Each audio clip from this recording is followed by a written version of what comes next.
course, we all grew up with certain specific ingredients that our family prepared all the time at home. In Tunisia, we had a lot of spices. There's a lot of flavors. Going out to the market, and especially springtime, and you see these mountains and the supermarkets of orange blossom flowers ready to sell, to get infused at the distillate, or you see this mountain of strawberries. They're not like, they don't look perfect, but just they taste so sweet. Some of them are maybe mushy, but it's just, they taste so good, and people just fill them up and put them in a bag. It's not here like they're in the little boxes, you know. So it's completely different. And we have also, you see these huge plants of geranium that people take, like the branches, they buy them with the flower to make to infuse all the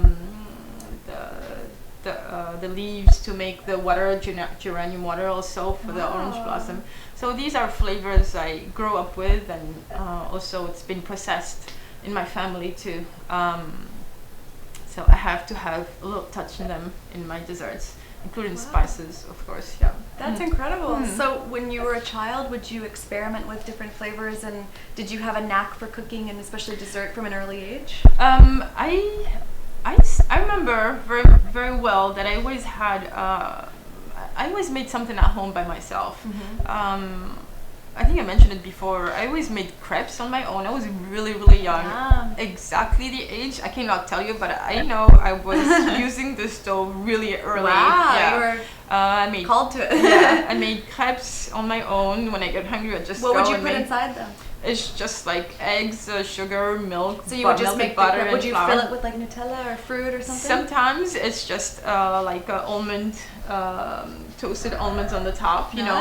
Or sometimes I have like honey. We got like special reserve from family. We just put some honey in it and eat it as it is. It was just for myself, nobody else. Like, I want to make it. I used to make these little caramels, lollipops on my own. That's so cute. So you had like your own little like dessert factory on your own. You didn't share. I used to get these little pencils and just make the caramel, and then dip it in the caramel, turn it till it makes like a nice little ball. And then I couldn't wait, so I have to stick it in the freezer so I can just.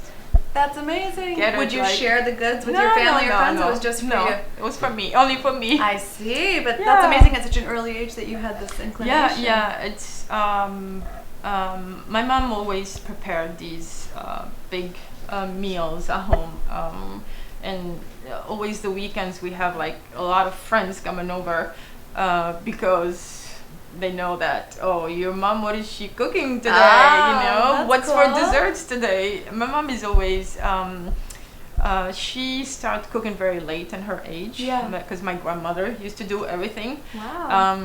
For her, she started cooking, she looks through a lot of books when she started doing that, like Le Nôtre books. So everything was more gastronomie, you know. And her desserts are always like, she walks in with this big cake or big crepe cake, and everybody's like, where did this came from? I was like, well, I just made it, why not? Wow. So maybe you share that, you just secretly have a secret chamber where you're making things. We had a lot of pastries back home. We always had a lot of pastries, like Tunisian pastries, or we get together like the family and make these little pastries, we have always like a lot of nuts at home, like almonds, hazelnuts, pine nuts, pistachios, and walnut. They're always like in the process of getting put somewhere in one of the pastries. So that is like something we have all the time at home. That's incredible. And I'm sure Tunisia, being a country surrounded by all these different influences, of course, you had a very, complicated and complex palette and resources, like you're saying. So that was a good thing to be exposed to.